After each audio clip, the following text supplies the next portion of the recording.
Dr. Beatrice Pogu is the national president of the Middle Belt Forum (MBF). In this interview by Isaac Shobayo, he speaks on the 22 years of uninterrupted democratic rule and the factors militating against the growth of Nigeria.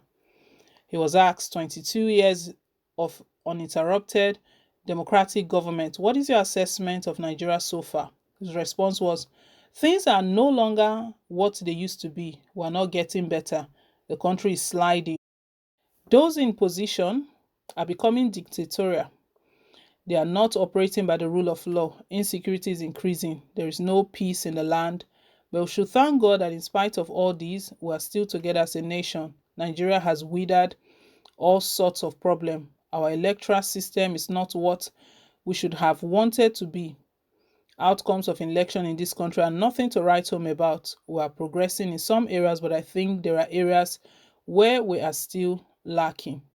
Also, he was asked, are you saying that the political class has not learned from what led to the collapse of the First and Second Republic? His response was, I wouldn't say no because we're still struggling to make it right. All this insecurity has some political undertone. I don't believe insurgency just came out of the blue.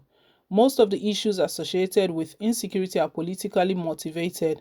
So, the political class has a lot to learn. The political class needs to brace up and become more patriotic in their approach to politics and democracy.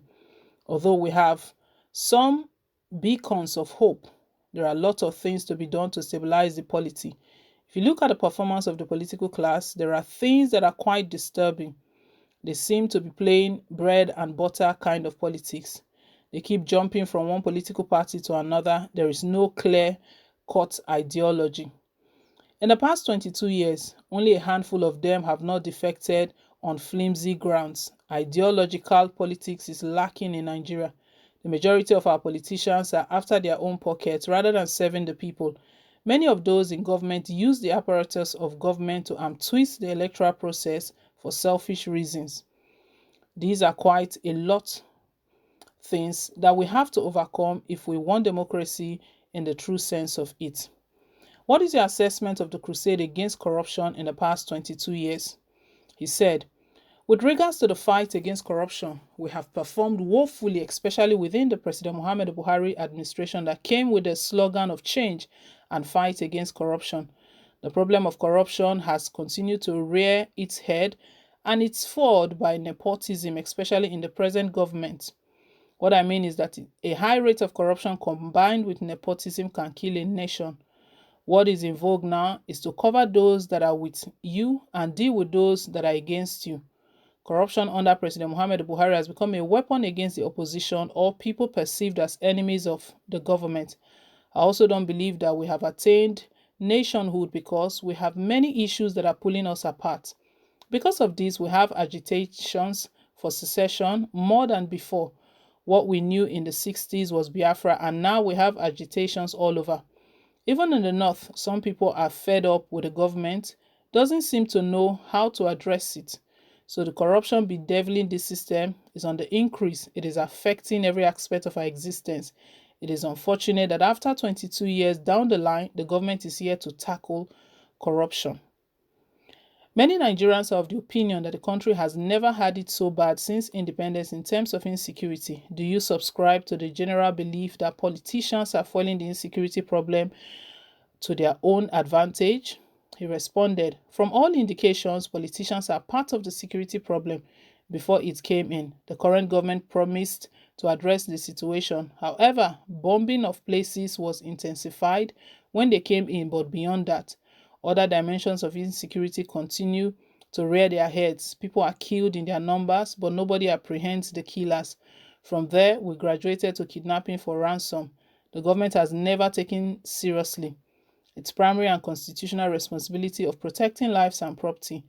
They know those who are collecting the ransom and they are being paid to the extent that Sheikh Ahmad Gumi goes to visit these elements, but the government never cares to root them out. So all these give an impression that the government is in collusion with these characters. Whatever it's the government or the people out of government, the political class has questions to answer. The government has totally failed in this regard, not because it cannot, but because It is unwilling to do the needful to secure Nigeria. It's unfortunate that the government is here to find solutions to all these. The political class needs to reassess itself and do the right things, especially those in power. Regarding the ongoing constitutional review by the National Assembly, he stated, well, let them go on, but I don't think they would yield desirable results, knowing what Nigeria is. Anyway, let us continue to be busy so that it will be on the record that people made their inputs. But a true constitutional review will start with what we did at the 2014 Constitutional Conference, including the El-Rufai Committee report. This can give us a constitution that the people can rely on as their own. The ongoing review cannot get us anywhere. We have the 2014 conference report, which covers every aspect where we desire amendments. Also, the government itself has the El-Rufai Committee report. If the two are married together, they will give us the constitution that we want. Even the leaders of the ongoing Constitutional Review Committee are from one side of the country. It means that from the beginning, the whole thing is faulty. We cannot have members from one section of the country and we say we are doing something that is nationalistic. Quite a lot of things are wrong, and I don't think it will go anywhere. There is nepotism at the center of the activities of this government. The 2014 confab was more inclusive than any other confab in terms of composition. Those that were excluded in the previous exercise were given the opportunity to take part and express themselves, and we had a very balanced report. Unfortunately, this government doesn't want a balanced report. Going by the way appointments and other things are being done, it is up to them to do the right thing, because history has a way of judging people. One may think that they are on top of the situation now, but what happens tomorrow? No system stays forever. What is constant and permanent is change. So there will be changes whether we like it or not, because that is the permanent thing. It is very clear their mission, the mission of President Muhammadu Buhari, is just to give people the belief that they are ready to make changes, they are ready to make amendments. These the national president of the Middle Belt Forum, he has just stated it clear that this constitution review will not go anywhere. They will not make any changes. They are not ready to make changes. That for starters, those in charge of this review, they are all from one region. What are we expecting? Anything they are going to do is going to be in their favor, not in the favor of the whole country. And there is nothing nationalistic about what they are doing right now. That is why these agitations are still rising. Very unfortunate. Very unfortunate, but we trust God that God will see us through. Well, guys, let's hear your take down below in the comment section. Thank you for staying tuned.